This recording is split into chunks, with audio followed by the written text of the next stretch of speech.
አንድ ወጣት ለእናቱ አንድ ልጅ የነበረ ሞቶ ለቀብር ሰዎች በቃሬዛ ተሸክመው ሬሳውን ተሸክመው እየሄዱ ሳለ ክርስቶስ ደርሶ አንተ ጎበዝ እልሃለሁ ተነሳ የሚል ቃል ናይን በምትባል ከተማ ክርስቶስ እንደተናገረ ወንጌላዊ ቅዱስ ሉቃስ በቅዱስ ሉቃስ ወንጌል ምዕራፍ 7 ከቁጥር 11 ጀምሮ ይህንን ታሪክ ዘግቦልናል።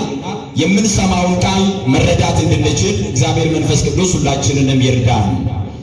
ጌታችን ኢየሱስ ክርስቶስ የተራራውን ስብከት ጨርሶ አንቀጸ ብፁዓን እየተባለ የሚጠራ በተራራ ላይ ለረጅም ሰዓት ክርስቶስ የሰበከውን ትምህርቱን ከጨረሰ በኋላ በእርሱ ትምህርት ብዙዎች ተገረሙ፣ ተደነቁ።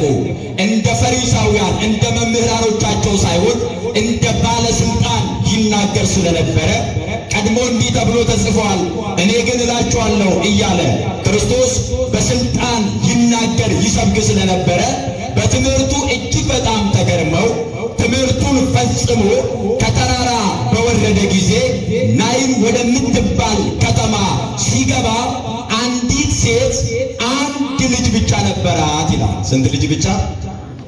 መልሱልኝ። ስንት ልጅ ብቻ? የዓይኗ ማረፊያ ነው። አንድ ልጅ ነው ያላት። ሲደክመኝ ይጦረኛል ብላ የምትጠብቀው ተስፋ የጣለችበት አንድ ልጅ ነው። መበለት ናት፣ ባል የላትም። ከልጇ ጋር ብቻ የምትኖር ናት። ይህ ልጅ እንደ ልጇ ብቻ አይደለም፣ እንደ ወንድም፣ እንደ አባት፣ እንደ ጓደኛ፣ እንደ ዘመድ አብሯት የሚኖር ነው። የሚያግዛት፣ የሚንከባከባት፣ የሚጠብቃትም ነው። እሷም ደግሞ ተስፋ የጣለችበት ልጇ ነው። እጅግ የምትወደው ደግሞ አማራጭ የሌለው አንድያ ልጅ ስለሆነ ብቸኛ ልጅ ስለሆነ ይህን ልጅ በስስት የምትመለከተው እጅግ የምትወደው አንድ ልጅ ነበራት፣ ግን ሞተባት ይላል። ስለዚህ ሐዘኑ ከባድ ነው ማለት ነው። አሁን እኛ ብዙዎቻችን ለቤተ ክርስቲያን አንድ ልጅ ነን። የሰማችሁን አይደለ? በጣም እናስፈልጋለን ለቤተ ክርስቲያን። ቤተ ክርስቲያን ከኛ ብዙ ነገር ትጠብቃለች። ዕውቀት ያላቸው በዕውቀታቸው፣ ገንዘብ ያላቸው እግዚአብሔር በገንዘብ የባረካቸው በገንዘብ፣ እግዚአብሔር ጸጋ የሰጣቸው በተሰጣቸው ጸጋ፣ በሁሉ መንገድ ግን አገልጋዮች ነን። ከእናታችን ቤት እንድንርቅ አይገባም። ቤተ ክርስቲያን ልጆቿን በስስት ትመለከታለች። ክርስቶስ ልጆቹን ይወዳል። እንድንጠፋ አይፈልግም። በኃጢአት እንድንሞት፣ በዝሙት እንድንሞት፣ በክፋት እንድንሞት፣ በቂም በበቀል በጥላቻ እንድንሞት አይፈልግም። ምክንያቱም ውድ ዋጋ ከፍሎብናል። ቅዱስ ደሙን ያፈሰሰው ስለኛ ነው። አንድ ነን እኛ፣ ውድ ነን እኛ፣ አስፈላጊዎች ነን እኛ ለቤተ ክርስቲያን። አንድ ልጅ ነበራት፣ ሞተ ይላል። ሞቶ የአካባቢው ሕዝብ በሙሉ ተሰብስቦ፣ መቼም ቀባሪዎች ነን እግዚአብሔር ይመስገን፣ ሁሉም ተሰብስቦ ቃሬዛ ተሸክሞ ልጁን ገንዘው ቃሬዛ ላይ አድርገውት፣ ግማሹ ታሪኳን የሚያውቁ የሴቷን ታሪክ የሴትዮዋን ታሪክ የሚያውቁ እያለቀሱ እያነቡ እያዘኑላት፣ ከማን ጋር ነው የምትኖረው? እንዴት ነው የምትሆነው? አንድ ልጅ ያላት ሞቶባታል።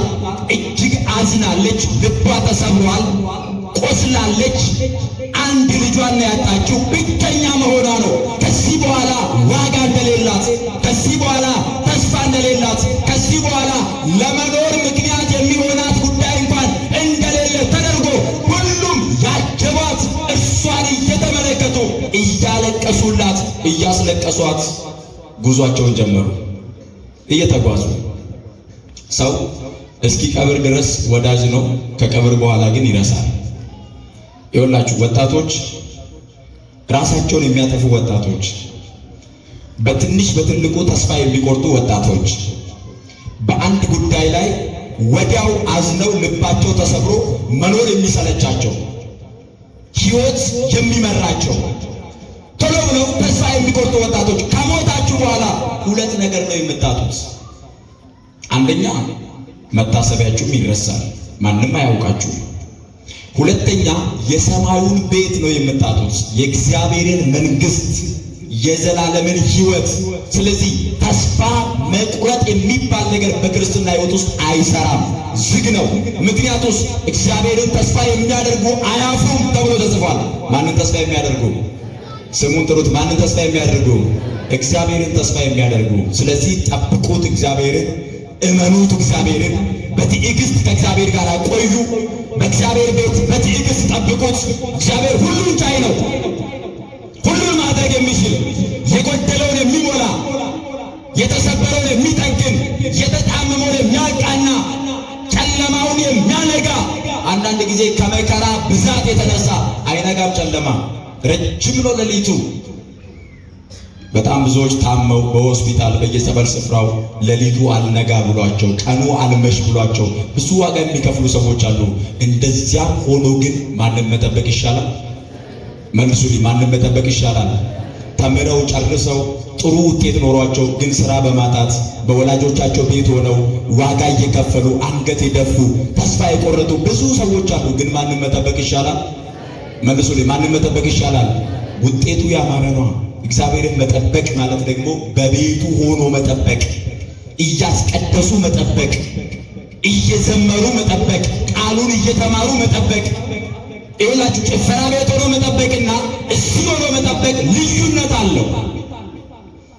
በጸሎት ሆኖ መጠበቅና በስንፍና ሆኖ መጠበቅ የተለያየ ነው። ስለዚህ እግዚአብሔርን የምትጠብቁ የልቦናችሁን መሻት የውስጣችሁን ፍላጎት ከኃጢአት ብቻ በቀር በነገር ሁሉ እግዚአብሔር እንዲያከናውንላችሁ የምትፈልጉ ወጣቶች ቤተ ክርስቲያን ውስጥ ሆናችሁ እግዚአብሔርን ጠብቁት። ዕንባቆም እንደተናገረ ትንቢተ ዕንባቆም ምዕራፍ 2 ከቁጥር 1 ጀምሮ በመጠበቂያዬ ላይ ሆኜ አምላኬን እጠብቃለሁ አለ። የት ሆኜ? በመጠበቂያዬ ላይ ሆኜ። እነዚያ ሁሉ እያለቀሱ እያነቡ ቃሬዛ ተሸክመው ሲሄዱ በጉድጓዱና በቃሬዛው በጉድጓዱና በሬሳው መካከል ኢየሱስ ገባ ይላል። ክብርና ምስጋና ለስሙ ይሁን። አመስግኑት ክርስቶስን። በመካከል መጣ ኢየሱስ ክርስቶስ መጣ። እሱ ሲመጣ የታመመ ይድናል። እርሱ ሲመጣ የተሰበረ ይጠገናል። እርሱ ሲመጣ ያለቀሰ እንባ ይታበስለታል። እርሱ ሲመጣ ተስፋ የቆረጠው ተስፋው ይቀጠልለታል። እርሱ ሲመጣ እንኳን የታመመ እንኳን በሞትና በሕይወት መካከል ያለው ይቅርና ሞቶ ወደ መቃብር የገባው በክርስቶስ በቃሉ ስልጣን ከሞት ይነሳል። ክብርና ምስጋና ለስሙ ይሁን። አመስግኑት ክርስቶስን። ስንት ተስፋ የተቆረጠባቸውን ልጆች እግዚአብሔር አሳድጎ ከፍ አድርጓቸዋል እኮ። ይሄማ አያድግም የተባለ፣ ይሄማ አይማርም፣ ይሄማ ሰው አይሆንም፣ የዚህማ አብቅቶለታል የተባለውን ስንቱን እግዚአብሔር አሳደገን፣ ስንቱን እግዚአብሔር ጠበቀ። ታመው በሞትና በሕይወት መካከል ያለውን በቃ ሞቷል፣ ትንፋሹ ተቋርጧል፣ ልቡ ቆሟል፣ ገንዙት የተባለውን እግዚአብሔር ሰው ገንዙት ይላል። እግዚአብሔር ደግሞ ጠብቁት። ያንን በሞትና በሕይወት መካከል ያለውን እግዚአብሔር አንስቶ ስንት የሞተ ትዳር እግዚአብሔር አነሳ፣ ስንት የሞተ ቤተሰብ እግዚአብሔር አነሳ፣ ስንት ተስፋ የቆረጠውን ትውልድ እግዚአብሔር አነሳ። ግን በእምነት እንጠይቀው። እርሱን መጣ ክርስቶስ ይላል። ሲመጣ ሴቲቱን አያት፣ አዘነላትና አታልቅሺ አላት ይላል። እስኪ አዘነላትና በሉ። አዘነላትና አታልቅሺ አላት። ጌታ ለሁላችንም ይዘንልን።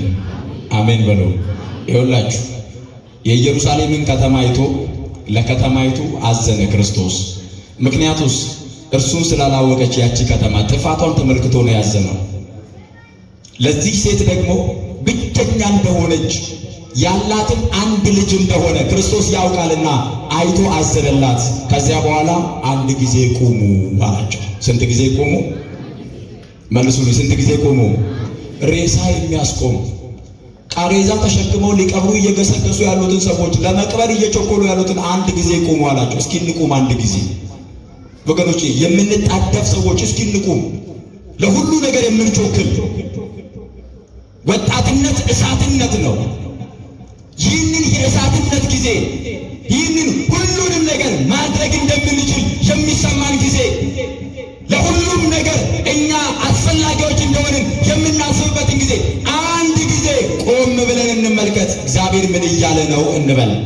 እንቁም። በሕይወታችን አንድ ጊዜ ለጸሎት እንቁም፣ ለቃሉ እንቁም። ንስሐ ለመግባት ቆም እንበል። ብዙ ጊዜ ሮጠናል፣ ወደ ዘፈኑም፣ ወደ ጫቱም፣ ወደ መጠጡም፣ ወደ ኃጢአቱም፣ ወደ ዝሙቱም፣ ወደ ብዙ መንገድ ሮጠን ሊሆን ይችላል። ግን እስኪ እንቁም፣ እንስማው ክርስቶስን፣ እናድምጠው ክርስቶስን።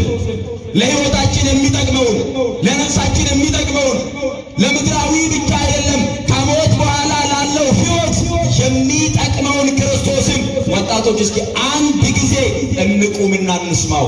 አንድ ጊዜ ቁሙ አላቸው። ቆሙ። ክርስቶስ አየ፣ አዘነላት። ከዚያ በኋላ አታልቅሽ አለ። መጣና ቃሬዛውን ነካ ይላል። ቃሬዛውን ነካና እንደዚህ አለ፣ አንተ ጎበዝ እልሃለሁ ተነሳ አለው።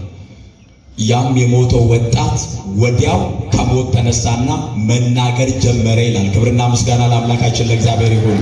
አመስግኑት እግዚአብሔርን። ሬሳ ነው፣ ቃሬዛ ላይ የተኛ ሬሳ። ክርስቶስ ግን ምን አለው? አንተ ምን? አንተ ሬሳ ብሎታል። አንተ ሙት ብሎታል። አንተ ምን አለው? አንተ ጎበዝ። አያችሁ፣ በኃጢአት የሞቱ ወጣቶችን አንተ ጎበዝ እልሃለሁ፣ ከዚህ ኃጢአት ተነስ፣ ተመለስ። አንተ ልጄ ነህ፣ ተመለስ። አንተ ብርቱ ነህ፣ ተመለስ። አንተ ጎበዝ ነህ፣ ተመለስ። ሰው ነው እኮ ሰው፣ ብርቱንም ሰው አንተ ደካማ፣ አንተ ሬሳ፣ አንተ ትምህርት ማይገባ፣ አንተ እንደዚህ ሆንክ የሚለው ሰው ነው። ክርስቶስስ አንተ ጎበዝ፣ አንተ የኔ ልጅ፣ አንተ ብርቱ ይላል ክርስቶስ። መሐሪ ነው፣ አባት ነው፣ ይቅር ባይ ነው፣ የሚራራ አምላክ ነው። የትናንት ከትናንት ወዲያ በደላችንን እየቆጠረ የሚያሸማቅቅ አይደለም። እርሱን ሰርዞ እንደ አዲስ የሚመለከተን ነው። ሰዎች እኮ በሕይወታችን ውስጥ የሆነ ችግር፣ ለሰው ችግር የሚነገረው አንዴ ወይ ሁለቴ ነው። ከዛ በኋላ አይነገርም። ታውቃላችሁ፣ አንዴ ከተነገረው ሰው ይሰማል። ተቸግሬ ነው ብላችሁ ለሰው አንዴ ስትነግሩት ይሰማል በደንብ ጆሮ ሰጥቶ። ሁለተኛ ዙር ስትነግሩት ደግሞ ደምንም እያወዛወዘ ይሰማል። ሶስተኛ ላይ ገና ስትመጡ ያ ችጋራ መጣ ነው የሚላችሁ።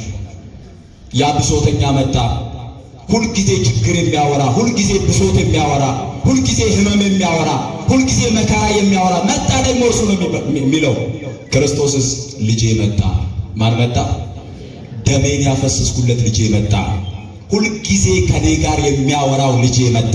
አያችሁ፣ ሁልጊዜ እየመጣችሁ በጸሎት የልባችሁን ስትነግሩት የቸገራችሁን ጉዳይ፣ የጎደለባችሁን ጉዳይ፣ በሕይወታችሁ እንደ ሞተ ነገር ቆጥራችሁ ተስፋ የቆረጣችሁበትን ጉዳይ በተደጋጋሚ መጣችሁ ስትነግሩት ክርስቶስ እንደዚህ ይላል፣ ልጄ መጣ። ልጄ ነው፣ ዋጋ የተከፈለለት ልጄ ነው፣ ሥጋ የተቆረሰለት ልጅ ነው። ድንግል ማርያም እንደዚህ ትላለች፣ ልጄ መጣ። ምክንያቱስ በቀራንዮ ስር በእናትነት የተቀበልናት እመቤታችን። አሁን ቤተሳይዳ ተመላልሰን ስንጸልይ ስንለምን እመቤታችን እንደ ሌሎች ሰዎች ይሄ ሁሉ ጊዜ ችግር የሚያወራው ካትልም ልጄ መጣ። በቃል ኪዳኗ ስለምታስበን፣ በእናትነቷ ስለምትራራልን፣ ልጇ ወዳጇ ኢየሱስ ክርስቶስ የእርሷን ምልጃ፣ የእርሷን ቃል ኪዳን፣ የእርሷን ጸሎት ሰምቶ ምሕረት ስለሚያደርግልን፣ ስለምትራራልን፣ ከሁሉ በላይ የሆነች እናታችን ስለሆነች ልጄ መጣ ትላለች። ደግሞ በጸሎቷ ማን ያስበናል? ማን ይረዳናል? ማን ይጠብቀናል? ስለዚህ አንተ ሬሳ ሳይለው አንተ ጎበዝ። ዛሬ ብዙዎቻችን በጉብዝና ወራት ላይ ያለን፣ በወጣትነት ወራት ላይ አእምሯችን ፈጣን ነው፣ ጉልበታችን ፈጣን ነው። ብዙ ነገር ማድረግ እንችላለን። ግን እንደዚህ አይቀጥልም። ይሄ ጉልበት እየደከመ፣ ይሄም ቆዳ እየተሸበሸበ፣ ብዙ ነገሩ ወደ አፈር እያዘነበለ ይሄዳል። መጽሐፍ እንደሚናገር በጉብዝና ወራት ማንን አስብ? መልሱልኝ፣ ማንን አስብ? አያችሁ፣ ሁሉን ማድረግ በምትችሉበት ይሄ ጉልበት፣ ይሄ ወጣትነት፣ ይሄ ጉብዝና ዝሙት ሊበላው አይገባም። መጠጥ ሊበላው አይገባም። ሱስ ሊበላው አይገባም። ሰይጣን ሊገለገልበት ሊጠቀምበት አይገባም። ጉብዝናችንን በእግዚአብሔር ቤት እንድናሳልፍ፣ እግዚአብሔርን በማገልገል ለእግዚአብሔር በመንበርከክ ቤቱን በማጽዳት ለእርሱ በመገዛት እርሱን በማምለክ በጾምና በጸሎት ይሄንን ስናሳልፍ መጨረሻችን ያማረ፣ ማደሪያችን ያማረ፣ ፍጻሜያችን እጅግ የተዋበ የእግዚአብሔር መንግሥት ይሆናል። በዚህ መንገድ እንድንኖር እግዚአብሔር ሁላችንንም ይርዳን። ወስብሐት ለእግዚአብሔር። ይቆየን።